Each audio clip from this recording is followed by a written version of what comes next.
மற்றும் கனவுல ஒரு கணக்கு பார்க்கலாம். உலோகத்தால் ஆன ஒரு கனசதுரத்தின் பக்க அளவு 12 சென்டிமீட்டர். அதனை உருக்கி 18 சென்டிமீட்டர் நீளம் மற்றும் 16 சென்டிமீட்டர் அகலமும் கொண்ட ஒரு கனசெவ்வகம் உருவாக்கப்படுகிறது.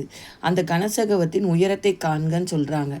இதோட ஷார்ட்கட் ஃபார்முலா V கன அளவு கன அளவு. ஏன்னா கனசதுரத்தை அப்படியே உருக்கி கனசெவ்வகமாக மாற்றுறாங்க. இதில் எதையும் ஆட் பண்ணலை, எதையும் லாஸ் பண்ணலை. அதனால் கனசெவ்வகத்தோட கன அளவும் கனசதுரத்தோட கன அளவும் ஈக்குவலாக இருக்கும். இதோட ஷார்ட்கட் இது தான். அப்போ கனசதுரத்தோட கன அளவு ஃபார்முலா A3, கனசெவ்வகத்தோட கன அளவு ஃபார்முலா LBH. இப்போ A3னா 12 சென்டிமீட்டர், 12 × 12 × 12. L 18, B 16. நம்ம ஹச்சை தான் கண்டுபிடிக்கணும். H = 12 × 12 12 × 18 × 16.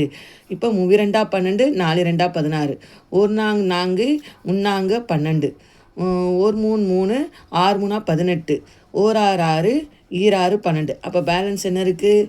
2 3 6. அப்போ H = 6. இப்போ இந்த சம்மை பொறுத்த வரையும் ஃபார்முலா நீங்கள் ஞாபகம் வச்சுக்கணும்.